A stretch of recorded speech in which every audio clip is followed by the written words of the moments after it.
Chablais. Prévention, alimentation, optique. Tout s'explique. Tout s'explique. Tout s'explique sur Radio Chablais. La rubrique immobilière avec Pascal Rable de Blue Immobilier SA. Vente, gérance et mise en valeur de votre bien immobilier. www.blueimmobilier.ch. Nous allons parler d'immobilier en cette fin de matinée sur Radio Chablais en compagnie de Pascal Rable, directeur chez Blue Immobilier SA. La semaine dernière, nous avons abordé le financement immobilier dans ses grandes lignes. Aujourd'hui, on reprend le même thème, mais plus en détail. Bonjour Pascal. Bonjour Maurizio. Donc parlons concrètement. Si je souhaite acheter un bien pour le mettre en location, est-ce que c'est plus intéressant d'acheter une maison ou un appartement ? Alors, lorsque vous achetez un bien immobilier pour mettre en location, il y a plusieurs aspects qui sont à prendre en compte. Donc, dans les principaux, on peut penser à la plus-value sur du long terme, la rentabilité de votre objet, les coûts d'entretien, puis la facilité à trouver un nouveau locataire. Donc, si on parle de plus-value sur long terme, c'est quasiment impossible à faire une généralité parce que le marché immobilier est défini par des facteurs économiques assez spécifiques à chaque région. Et après, si on veut vraiment trouver une différence entre les appartements et les maisons, les récentes études, elles ont pu démontrer que les prix des PPE varient plus fortement que ceux des maisons individuelles. Par exemple, lorsque vous avez des constructions de nouveaux blocs d'immeubles qui inondent rapidement le marché. Ouais, puis de toute façon, si je me rappelle de notre discussion la semaine passée, la spéculation n'est pas l'attrait principal de l'investissement immobilier, mais plutôt la sécurité sur le revenu régulier, non ? Oui, c'est ça. En fait, l'immobilier, c'est vraiment une valeur refuge parce que l'économie, elle se porte plutôt bien de manière générale en Suisse. Puis les rendements, ils sont quand même assez intéressants. Donc, pour rester sur les rendements d'ailleurs, donc on parlait de la préférence entre l'achat d'une maison ou d'un appartement pour de l'investissement.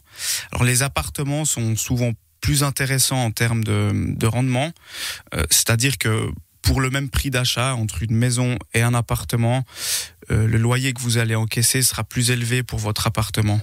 Donc d'un aspect purement financier, retour sur investissement, donc plutôt appartement en PPE. Et enfin, pour ce qui est des coûts d'entretien, l'avantage d'un appartement, c'est que l'immeuble, donc l'ensemble des coûts pour un immeuble, donc il est réparti entre les différents propriétaires, contrairement à une maison où vous devrez assumer donc la totalité des frais en cas de problème. Par exemple, si vous avez une chaudière qui casse et que vous devez la remplacer, ce sera des coûts assez conséquents, par exemple quelques dizaines de milliers de francs. Et voilà, justement dans le cadre d'un immeuble en PPE, ces coûts ils seraient répartis selon les millièmes que vous possédez. Puis la plupart du temps, si l'immeuble est bien géré, vous avez aussi une réserve qui est prévue à cet effet, qu'on appelle fonds de rénovation, puis qui est justement utilisé pour ces cas de figure. Puis pour terminer, pour ce qui concerne l'aspect du risque, donc de taux de vacances, en d'autres termes, donc c'est la facilité à trouver un nouveau locataire. Ça dépendra aussi de la location, de l'âge, du prix, puis de la taille de votre bien. Qu'est-ce qui se loue plus rapidement actuellement, Pascal Rable ? Plutôt les grandes surfaces ou les petites ? Alors la demande actuelle, elle est plutôt pour des appartements entre 2,5 et 3,5, donc proches des centres, avec des pièces à vivre assez spacieuses.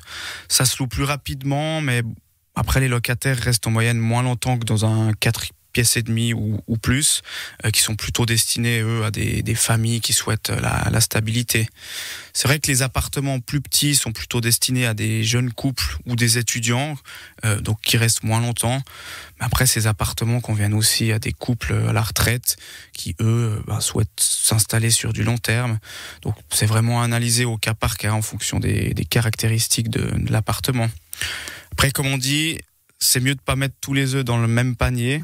Donc, si vous avez un budget assez conséquent, vous pouvez aussi acheter plusieurs petits appartements dans différentes régions. Et après, ça limitera aussi les risques. Effectivement. Si je souhaite acheter un appartement pour le mettre à la location, c'est mieux de choisir sur plan, donc un appartement neuf sur plan ou un déjà existant ? L'avantage d'un logement neuf, c'est que vous avez les garanties de construction. Puis comme c'est neuf, justement, vous êtes normalement bon pour une assez longue période avant d'avoir des frais d'entretien.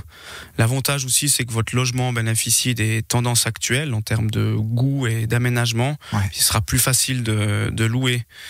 Faut savoir que le marché immobilier, c'est un peu comme les tendances vestimentaires.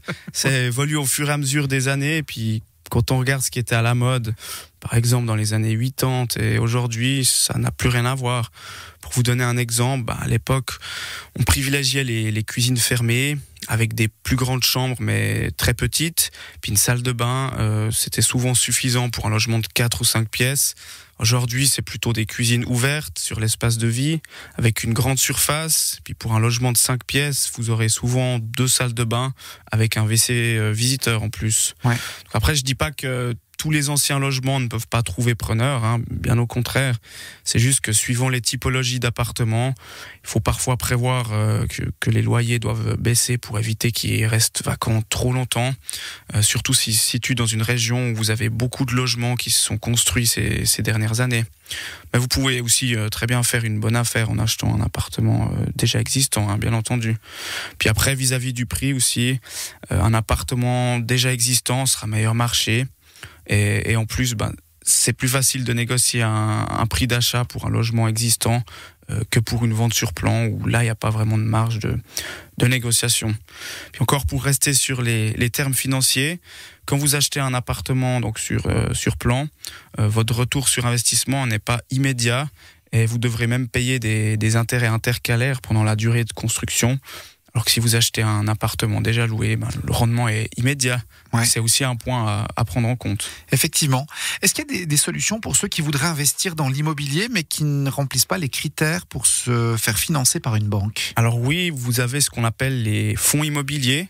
Donc en fait, c'est un produit de placement financier mais qui investit uniquement dans les projets immobiliers, que ce soit immeubles d'habitation, commerciaux, terrains et autres.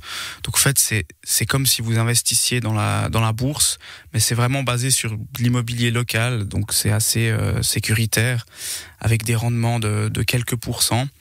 Et puis ça vous permet surtout d'investir si vous avez que quelques milliers de francs, ce qui serait pas possible avec un investissement direct. Bon, à part si vous investissez avec 5 ou 6 amis, mais bon, là c'est un peu plus compliqué à gérer. Donc, Ouais. c'est pas ce que je recommande. Effectivement. Merci pour ces précieux conseils. Pascal Rable, Blue Immobilier SA. Belle journée. Merci, bonne journée à tous. La rubrique immobilière avec Pascal Rable de Blue Immobilier SA. Vente, gérance et mise en valeur de votre bien immobilier. www.blueimmobilier.com